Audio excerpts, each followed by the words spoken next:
Bayangkan kita baru saja memasuki 2025 dan kabar yang paling ditunggu-tunggu akhirnya resmi diumumkan Menar Keuangan yang baru bersama PH Taspen mengfirmasi kenaikan gaji pensiunan sebesar 16% bagi jutaan pensiunan PNS, TNI, Polri, serta keluarga mereka.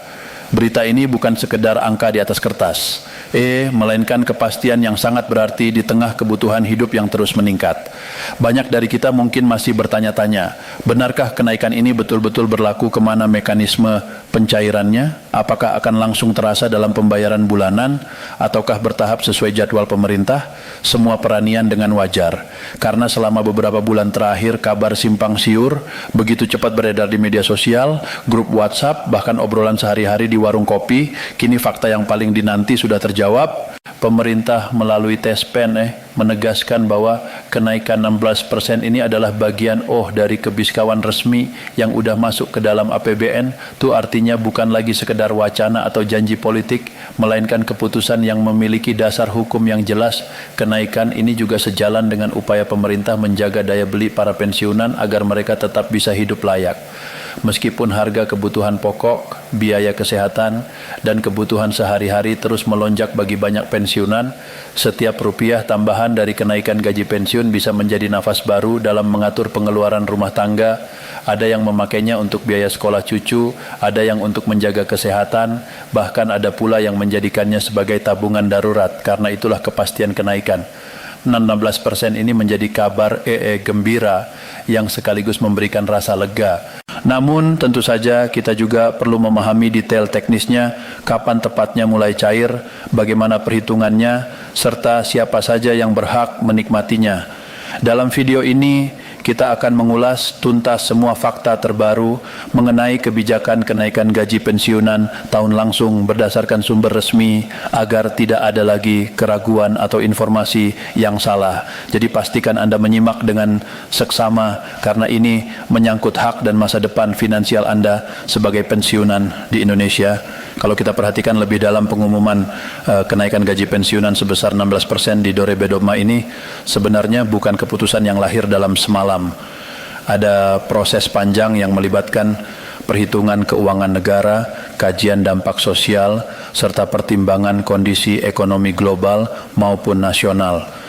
Pemerintah tentu tidak bisa sembarangan menetapkan angka kenaikan, apalagi untuk pos anggaran sebesar pensiun yang jumlahnya menyentuh jutaan penerima di seluruh Indonesia.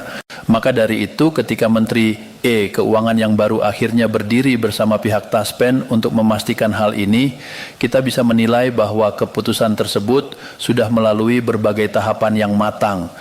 Dan justru disinilah kita perlu memahami bagaimana logika pemerintah dalam menetapkan angka 16% tersebut serta apa dampaknya untuk para pensiunan dan keluarga mereka. Coba kita bayangkan situasi para pensiunan. Beberapa tahun terakhir harga kebutuhan pokok naik, biaya listrik terus bertambah, ongkos kesehatan, apalagi mulai dari obat-obatan rutin hingga perawatan di rumah sakit, semuanya semakin mahal. Sementara itu, jumlah penerimaan pensiunan seringkali terasa tidak sebanding dengan lonjakan biaya hidup. Itulah sebabnya setiap kali ada kabar mengenai kenaikan pensiunan, banyak yang langsung antusias. Tapi di sisi lain ada juga yang skeptis karena khawatir hanya sekedar wacana. Nah, tahun ini berbeda. OTO tetapi sudah mengalokasikan anggaran resmi dalam APBN. Artinya hak ini sudah dijamin negara. Namun, itu saja ada banyak hal-hal menarik yang perlu kita gali. Misalnya kapan tepatnya kenaikan 16% ini mulai berlaku? Apakah akan dimulai pada Januari 2025 sehingga pensiunan langsung merasakannya di awal tahun atau justru baru efektif setelah pertengahan tahun mengikuti siklus pencairan anggaran? Pertanyaan ini penting karena banyak keluarga yang sudah menatap perencanaan keuangan mereka. Berdasarkan informasi ini, bayangkan seorang pensiunan yang setiap bulan harus membeli obat untuk penyakit jantung atau diabetes. Tentu kepastian tambahan penghasilan bulanan akan sangat membantu dalam memastikan kesehatan tetap terjaga tanpa harus mengorbankan kebutuhan lain. Di sisi lain tidak sedikit yang juga bertanya, bagaimana cara menghitung kenaikan tersebut? Apakah semua pensiunan akan mendapatkan kenaikan dengan persentasi yang sama? Today, masa kerja maupun aturan khusus bagi TNI dan Polri. Informasi ini sangat relevan karena kita tahu bahwa sistem pensiun di Indonesia memiliki kompleksitas tersendiri. Ada yang pensiun karena usia, ada yang pensiun dini, ada pula yang mendapatkan hak pensiun janda atau duda. Masing-masing kategori bisa jadi memiliki mekanisme perhitungan yang berbeda dan masyarakat berhak tahu secara detail agar tidak menimbulkan kebingungan. Disinilah peran Taspen menjadi krusial. Sebagai lembaga yang bertanggung jawab langsung terhadap pengelolaan dana pensiun, Taspen harus memastikan semua informasi sampai dengan jelas dan tidak menimbulkan salah tafsir. Bahkan di era digital sekarang, Taspen juga dituntut lebih transparan dengan menyediakan akses informasi lewat aplikasi resmi, website, maupun layanan langsung di kantor-kantor cabang.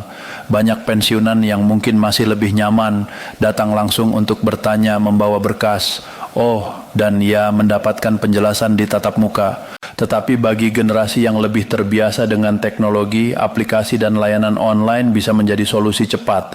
Jadi kenaikan 16% ini juga sekaligus menguji kesiapan Taspen dalam memberikan pelayanan yang setara untuk semua kalangan pensiunan.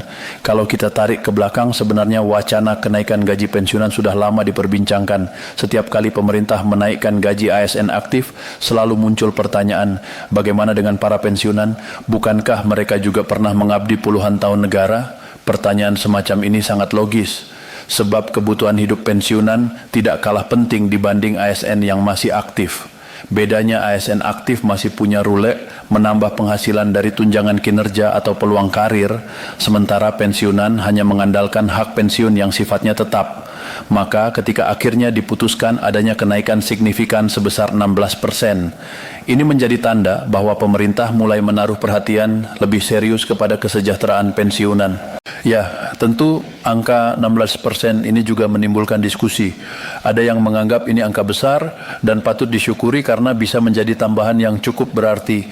Namun ada juga yang merasa bahwa meskipun naik, tetap saja belum sebanding dengan kebutuhan nyata di lapangan misalnya. Kalau harga beras sudah mencapai lebih dari les per kilogram, biaya listrik naik dan harga obat generik pun ikut melonjak, maka kenaikan persen mungkin hanya cukup menutup sebagian kecil kebutuhan tambahan.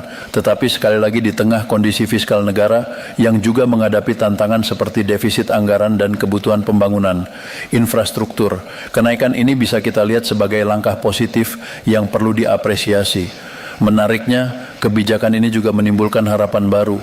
Banyak pensiunan yang bertanya apakah setelah kenaikan DU ini akan ada mekanisme evaluasi berkala setiap tahun. Sebab kalau kenaikan hanya terjadi sesekali, tentu tidak cukup untuk mengimbangi inflasi yang setiap tahun selalu ada. Pemerintah perlu merancang skema jangka panjang yang memastikan pensiunan tidak lagi harus menunggu bertahun-tahun untuk mendapatkan perhatian skema seperti indeksasi otomatis atau penyesuaian berbasis inflasi menjadi solusi agar pensiunan lebih terlindungi dari gejolak ekonomi.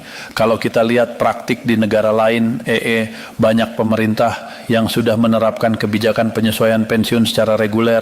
Misalnya setiap kali inflasi naik di atas persentase tertentu, maka pensiun otomatis ikut menyesuaikan. Hal ini tidak hanya memberi rasa aman bagi pensiunan, tetapi juga menunjukkan komitmen negara dalam menjaga kesejahteraan warganya yang sudah tidak lagi aktif bekerja di Indonesia. Wacana ini juga sering muncul, tetapi realisasinya masih sebatas diskusi. Mungkin saja kenaikan 14% di 2025 ini bisa menjadi pintu masuk untuk kebijakan yang lebih sistematis ke depan. Selain itu, kita juga perlu melihat sisi psikologis dari kebijakan ini bagi pensiunan. Merasa dihargai setelah puluhan tahun bekerja adalah hal yang sangat penting. Tidak hanya dihargai dalam bentuk penghormatan simbolis, tetapi juga dalam bentuk nyata. SP in financial. Banyak pensiunan yang setelah tidak lagi bekerja merasa terlupakan, seolah-olah pengabdian panjang lagi relevan.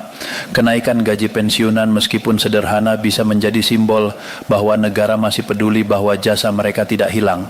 Begitu saja, kebijakan ini juga memberi dampak sosial yang lebih luas. Tambahan penghasilan untuk pensiunan biasanya langsung berputar ke dalam perekonomian lokal. Uang tersebut dipakai untuk belanja di warung, membayar biaya kesehatan, membiayai pendidikan cucu, atau bahkan membantu anak-anak yang masih dalam tahap membangun keluarga. Dengan kata lain, kenaikan pensiun bukan hanya memberi manfaat bagi individu penerimanya, tetapi juga memberi dorongan kecil bagi perekonomian di tingkat rumah tangga dan komunitas. Di balik semua kabar baik ini tentu tetap ada tantangan yang harus dihadapi. Salah satunya adalah soal birokrasi pencairan. Tidak sedikit kasus di mana pensiunan atau ahli waris mengalami kesulitan saat mengurus hak mereka karena tumpang tindih administrasi atau kurangnya koordinasi antar instansi. Harapan kita semua dengan adanya kebijakan resmi ini, Taskin dan pemerintah daerah bisa lebih sigap menyederhanakan proses agar pensiunan tidak perlu bolak-balik. Hanya untuk mengurus dokumen kecil, ingat banyak penerima pensiun sudah lanjut usia, tidak lagi punya tenaga dan kesehatan untuk menempuh prosedur yang rumit. Bukan hanya itu, tantangan lain juga muncul dari sisi keuangan negara, mengalokasikan kenaikan 16% untuk jutaan pensiunan, tentu membutuhkan dana yang sangat besar. Pemerintah harus memastikan bahwa anggaran tersebut tidak mengganggu pos penting lain seperti pendidikan kesehatan atau pembangunan. Inilah sahnya transparansi menjadi sangat penting. Masyarakat perlu tahu dari mana sumber dana ini, bagaimana penggunaannya, dan sejauh mana pemerintah bisa menjamin keberlanjutan kebijakan ini. Karena bagi pensiunan bukan hanya sekali naik yang penting, tetapi kepastian bahwa pensiun mereka aman hingga akhir hayat. Kalau kita tarik ke level keluarga, kabar kenaikan pensiun ini pun seringki menjadi bahan diskusi hangat. Banyak anak yang merasa lega karena orang tua mereka kini punya tambahan penghasilan, sehingga beban keuangan keluarga bisa sedikit berkurang. Ada pula cucu yang merasa senang karena kakek nenek mereka bisa membantu biaya sekolah atau kebutuhan kecil sehari-hari. Situasi seperti ini menunjukkan betapa pentingnya peran pensiun dalam menopang kehidupan rumah tangga lintas generasi di Indonesia. Jadi setiap kebijakan terkait pensiun sebenarnya bukan hanya soal angka, tetapi juga tentang menjaga keharmonisan dan keberlangsungan keluarga. Kalau kita masuk lebih dalam pada isu teknis, banyak yang juga bertanya apakah kenaikan Jampres ini akan langsung diberikan penuh pada bulan pertama pencairan, ataukah ada sistem rapel bagi bulan-bulan sebelumnya. Pertanyaan ini penting karena dalam praktik sebelumnya pemerintah sering menggunakan sistem rapel ketika terjadi penyesuaian gaji atau pensiun. Misalnya jika kenaikan mulai berlaku per Januari tetapi realisasinya baru bisa cair di bulan Maret atau April, maka di bulan pencairan tersebut para pensiunan akan menerima rapel, yakni tambahan akumulasi selisih gaji dari bulan-bulan sebelumnya. Hatungus karena bagi banyak pensiunan rapel bisa menjadi sumber tambahan besar yang bisa dipakai untuk keperluan lebih besar seperti renovasi rumah, biaya hajatan keluarga, atau bahkan untuk menutup utang kecil yang menumpuk. Jadi apakah sistem rapel akan berlaku dalam kebijakan kali ini juga menjadi salah satu isu menarik yang dinantikan Menteri Keuangan yang baru dalam beberapa kesempatan menegaskan bahwa pemerintah akan berusaha memberikan pencairan secepat mungkin karena mereka memahami kondisi nyata para pensiunan di lapangan. Banyak pensiunan yang sudah mengandalkan jadwal pembayaran setiap bulan untuk menutupi kebutuhan sehari-hari, sehingga keterlambatan atau ketidakjelasan pencairan bisa menimbulkan keresahan. Oleh karena itu, salah satu prioritas dari kebijakan ini adalah memastikan bahwa terjadwal berbayaran tak konsisten. Kalau kelihatan penundaan dan tambahan kenaikan 16% bisa langsung dirasakan. Komunikasi yang jelas dari pemerintah menjadi kunci agar tidak ada lagi kabar simpang siur yang membuat pensiunan bingung atau bahkan khawatir kehilangan haknya. Kalau kita berbicara soal keuangan negara, tentu saja langkah menaikkan gaji pensiunan sebesar persen bukan hal kecil. Pemerintah harus mengalokasikan anggaran yang nilainya mencapai triliunan rupiah. Lalu muncul pertanyaan, dari mana semua dana ini diambil?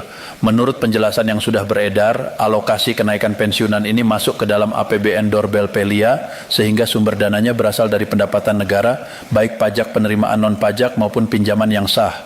Dengan kata lain, kenaikan ini bukan keputusan tiba-tiba tanpa perhitungan, melainkan sudah masuk dalam rencana fiskal yang disusun jauh EE jauh, namun tetap saja ada tantangan ke depan EE bagaimana pemerintah bisa terus menjaga stabilitas fiskal. Oh, sementara kebutuhan masyarakat terus bertambah. Disinilah peran Menteri Keuangan baru menjadi sangat vital. Setas pergantian menteri biasanya membawa gaya dan pendekatan berbeda. Menteri baru harus bisa menyeimbangkan antara janji politik kebutuhan sosial dan keterbatasan fiskal negara. Dalam hal ini, kebijakan menaikkan pensiun bisa menjadi simbol bahwa pemerintah hanya fokus pada pemaha infrastruktur besar atau proyek-proyek jangka panjang, tetapi juga memberi perhatian pada kesejahteraan kelompok rentan yang jumlahnya sangat besar. Jangan jumlah pensiunan PNS, TNI, dan Polri di Indonesia mencapai jutaan orang dan mereka tersebar di seluruh pelosok negeri EE menyentuh hak kehidupan beda mereka. Berarti menyentuh kehidupan keluarga besar Indonesia karena sebagian besar rumah tangga masih bergantung pada penghasilan pensiun untuk mepang generasi berikutnya. Kalau kita turun langsung ke lapangan, cerita-cerita dari pensiunan sangat beragam. Ada yang menggunakan EE dana pensiun untuk sekadar memenuhi kebutuhan dan sehari-hari. Ada yang menjadikannya pegangan untuk biaya berobat dan ada pula yang membantu anak cucunya yang tak berjuang secara ekonomi. Tidak sedikit cucu yang sekolah hingga perguruan tinggi dengan biaya yang sebagian ditopang dari dana pensiun kakek neneknya. Jadi bisa dibayangkan betapa besar arti tambahan 14% ini. Mungkin bagi sebagian orang angka ini terdengar kecil, tetapi dalam kehidupan nyata pensiunan, tambahan itu bisa menjadi pembeda antara cukup dan kekurangan. Ya.